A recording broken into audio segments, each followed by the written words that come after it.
ಒಂದು ಊರಿನಲ್ಲಿ ಇಬ್ಬರು ವ್ಯಾಪಾರಿಗಳು ಇದ್ದರು. ಒಬ್ಬ ಮೋಸಗಾರ ವ್ಯಾಪಾರಿ, ಇನ್ನೊಬ್ಬನು ಸಜ್ಜನ ವ್ಯಾಪಾರಿ. ಮೋಸಗಾರ ವ್ಯಾಪಾರಿ ಹಣವನ್ನು ಯಾವುದೇ ರೀತಿಯಿಂದ ಗಳಿಸಬಹುದು. ಜನರಿಗೆ ಮೋಸ ಮಾಡಿಯೂ ಗಳಿಸಬಹುದು, ವಂಚಿಸಿ ಗಳಿಸಬಹುದು. ಒಟ್ಟಾರೆ ಹಣ ಆದರಾಯಿತು ಹೇಳತಕ್ಕಂಥ ವ್ಯಾಪಾರಿ. ಇಮ್ಮನು ಸಾಧು ಸಜ್ಜನ ವ್ಯಾಪಾರಿ ಹಾಗಲ್ಲ.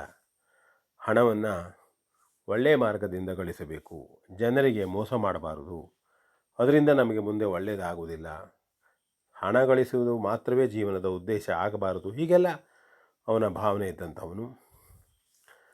ಒಮ್ಮೆ ಆ ಇಬ್ಬರು ವ್ಯಾಪಾರಿಗಳು ಗೊಂಬೆಗಳ ಮಾರಾಟಕ್ಕೆ ಹೋಗ್ತಾರೆ. ಒಂದು ಹಳ್ಳಿಯಲ್ಲಿ ಮೋಸಗಾರ ವ್ಯಾಪಾರಿ ಗೊಂಬೆಗಳು ಗೊಂಬೆಗಳು ಆ ಗೊಂಬೆಗಳು ಈ ಗೊಂಬೆಗಳು ಚಂದ ಚಂದದ ಗೊಂಬೆಗಳು ಎಂದು ಗೊಂಬೆಗಳ ಪ್ರಚಾರ ಮಾಡ್ತಾ ಇರ್ತಾನೆ. ಆಗ ಅಲ್ಲಿಯೇ ಇದ್ದಂಥ ಒಬ್ಬ ಮುದುಕಿ ತಮ್ಮ ಮನೆಗೆ ಆ ಮೋಸಗಾರ ವ್ಯಾಪಾರಿಯನ್ನು ಕರೀತಾಳೆ.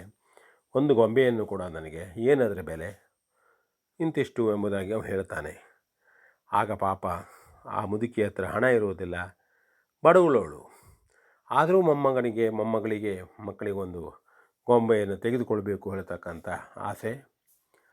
ಮನೆಯ ಮಾಳಿಗೆಗೆ ಹೋಗಿ ಒಂದು ಬಟ್ಟಲನ್ನು ತಂದು ಕೊಡ್ತಾಳೆ, ಇದಕ್ಕೊಂದು ಗೊಂಬೆ ಕೊಡೋ ಎಂಬುದಾಗಿ.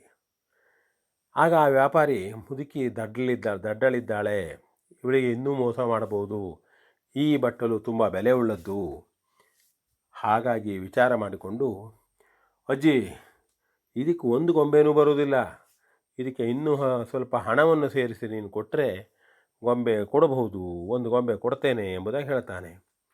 ಹೇಳಿ ಅವನು ಹೊರಟು ಹೋಗ್ತಾನೆ.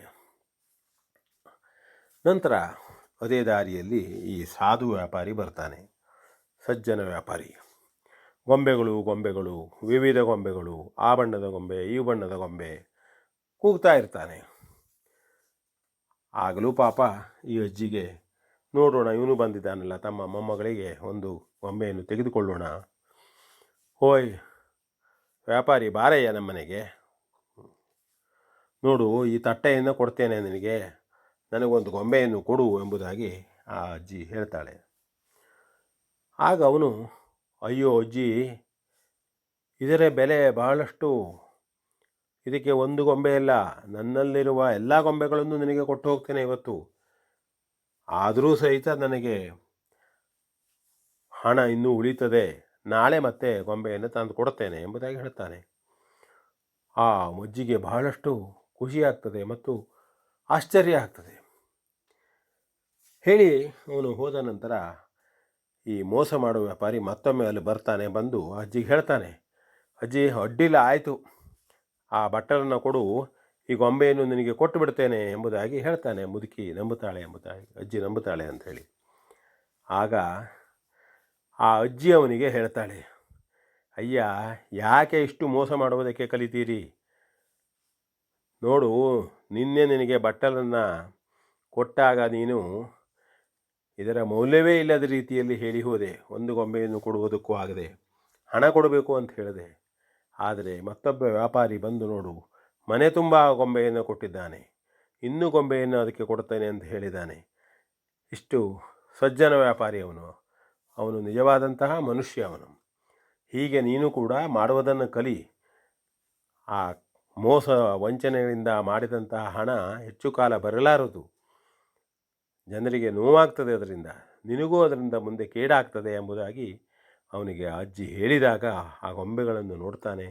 ತಾನು ಮಾಡಿದ್ದವನಿಗೆ ಕಾಣುತ್ತದೆ, ತಲೆ ತಗ್ಗಿಸ್ತಾನೆ ಮತ್ತು ಹಾಗೇ ನಿಧಾನವಾಗಿ ಮುಖ ತೋರಿಸಲಿಕ್ಕಾಗದೆ ಹೋಗ್ತಾನೆ.